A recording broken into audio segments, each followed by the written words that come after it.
tudo bem? Vamos começar mais um Saúde em Dia para você. Hoje vamos continuar conversando sobre os mitos e as verdades da odontologia.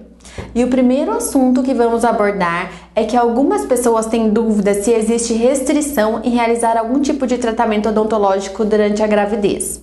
A gestante, ela pode receber tratamento odontológico durante a gravidez e em qualquer fase.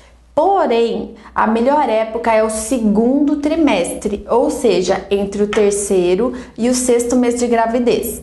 Isso porque no primeiro trimestre o bebê ele está se formando e deve-se evitar o uso de medicamentos. Quanto aos raios-x, esses devem ser evitados durante toda a gravidez, mesmo que imprescindíveis para a realização de algum tratamento. Portanto, se uma mulher está planejando uma gravidez, o ideal é realizar tratamento odontológico antes. Agora, vamos conversar sobre um mito que é importantíssimo que seja esclarecido. Bebês que ainda não possuem dentes não precisam fazer higiene bucal. Isso está errado. Mesmo sem dentes, é muito importante que os pais façam a limpeza da gengiva, das bochechas e da língua do bebê. Deve ser usada uma gaze umedecida em água filtrada ou em soro fisiológico após cada mamada. Por dois motivos. O primeiro é para que o leite não fique fermentando na boca do bebê. E o segundo motivo é que a criança comece desde cedo a se acostumar com o hábito de higienização bucal, pois assim fica muito mais fácil para os pais mais tarde. Inclusive, há várias pesquisas que comprovam que os principais transmissores de bactérias da cárie para o bebê são a mãe, em primeiro lugar, e depois o pai, já que o bebê ele nasce sem nenhuma bactéria da cárie na boca. Mas como isso acontece? Isso acontece quando a mãe assopra a comida do bebê, quando prova a comida na mesma colher que vai alimentar o bebê, ou até mesmo quando beija, por exemplo, a mão do bebê e em seguida ele leva a sua mão, que a mãe acabou de beijar, na sua boca. Dessas formas, a mãe ela está transmitindo bactérias bucais para o seu filho, sem perceber. E será que é verdade que o flúor fortalece os dentes da criança? O flúor fortalece sim os dentes da criança, porém ele deve ser usado em baixas doses em crianças até os 7 anos. Por que isso?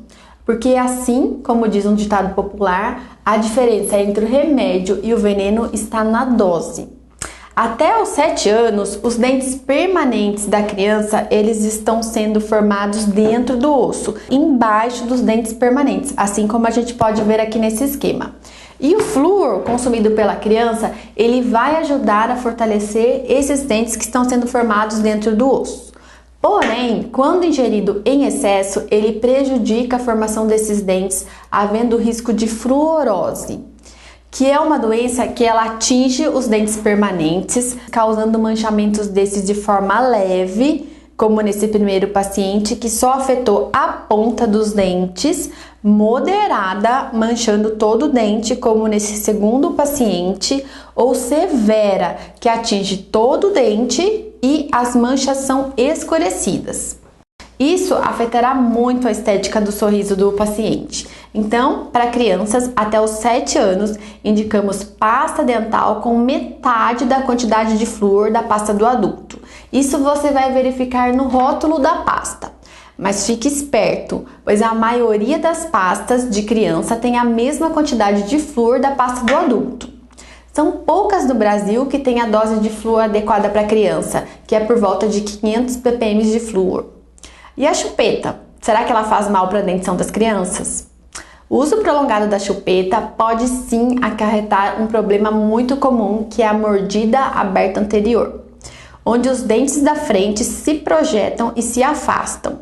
Isso ocorre devido ao estímulo constante da chupeta entre os dentes, no meio dos dentes.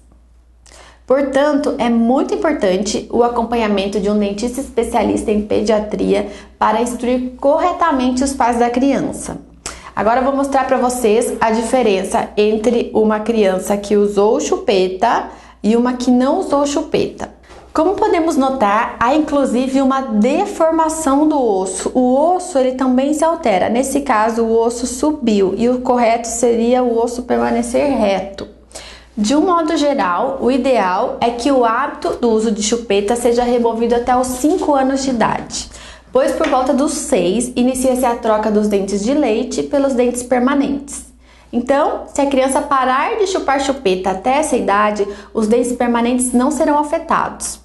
Hoje em dia, as chupetas ortodônticas, elas são menos prejudiciais, mas também afetam o encaixe dos dentes.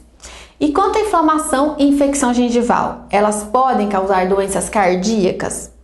Há muitas pesquisas que mostram que bactérias bucais causadoras da gengivite e da periodontite podem sim estar associadas a algumas doenças cardiovasculares. Isso porque as bactérias bucais podem penetrar na corrente sanguínea durante a escovação ou após alguns procedimentos odontológicos, como por exemplo raspagem, causando alguns efeitos no sistema cardiovascular. Portanto, pacientes com problemas cardíacos, como por exemplo aqueles que possuem válvulas artificiais ou histórico de endocardite, sempre devem avisar o dentista, que provavelmente vai prescrever antibiótico antes do procedimento odontológico com presença de sangramento. Uma outra dúvida que as pessoas têm é em relação à colocação de aparelho. Quanto mais cedo se colocar o aparelho ortodôntico é melhor? Primeiro, devemos esclarecer que há vários tipos de mau encaixe dos dentes e antes de fazermos uma afirmação como esta, devemos fazer o diagnóstico e verificar se o problema que a criança apresenta ele é dentário ou é ósseo. Se o problema for no osso da criança, o ideal é fazer a correção a partir dos 5 anos de idade, pois assim o prognóstico tende a ser mais favorável e o tratamento mais rápido, favorecendo toda a movimentação dos dentes e se conseguindo resultados mais estéticos.